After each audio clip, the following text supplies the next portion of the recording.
ہم سب فیصل آباد، ایبٹ آباد، مظفر آباد، صادق آباد ان شہروں کے ناموں کے بارے میں جانتے ہیں، اور ہم یہ بھی جانتے ہیں کہ یہ شہروں کے نام کس طرح سے بنے کہ ایک شخص کا نام تھا اور اس کے آخر میں ہم نے آباد کا لہقہ بنا کر یہ شہروں کے نام بنا لیے۔ لیکن لفظ آباد کیسے بنا یہ شاید آپ کو معلوم نہ ہو۔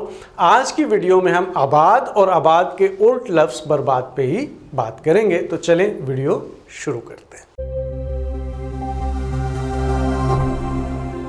آپ سب جانتے ہیں کہ پرانے زمانے میں لوگ خانہ بدوش تھے، یعنی وہ کچھ بھیڑ بکریاں پالتے تھے اور کسی ایک جگہ کے جہاں وسیع چراگاہ میسر ہوتی، جہاں آب و ہوا اچھی ہوتی اور جہاں مسلسل پانی کی کچھ عرصہ تک دستیاب رہتا تو وہ لوگ وہاں رہتے۔ لیکن جیسے ہی وہاں موسم سخت ہوتا، پانی کم ہو جاتا یا وہاں گھاس ختم ہو جاتی تو وہ دوسری جگہ منتقل ہو جاتے۔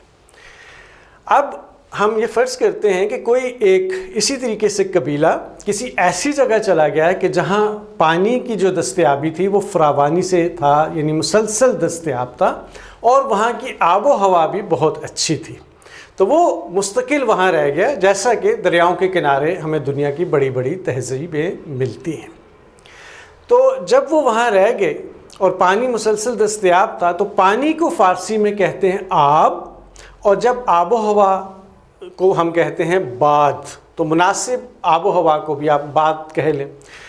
تو ان لوگوں نے وہاں مستقل سکونت اختیار کر لی اور اس مستقل سکونت کی وجہ آب اور باد تھی۔ تو یہ دو الفاظ مل گئے، آب باد۔ اب دونوں کو ملا کے پڑھنا مشکل تھا، تو وقت کے ساتھ ساتھ یہ جو دو بے تھی وہ ایک بے رہ گئی اور آب باد کے بجائے وہ آباد بن گیا۔ تو آباد کا مطلب یہی ہے کہ جب کوئی قبیلہ، کوئی لوگ کسی ایک جگہ مستقل سکونت اختیار کر لیتے ہیں، اور بعد میں یہی لہقہ بہت سارے شہروں کے ناموں کے ساتھ آ گیا۔ اب بات کرتے ہیں برباد کو۔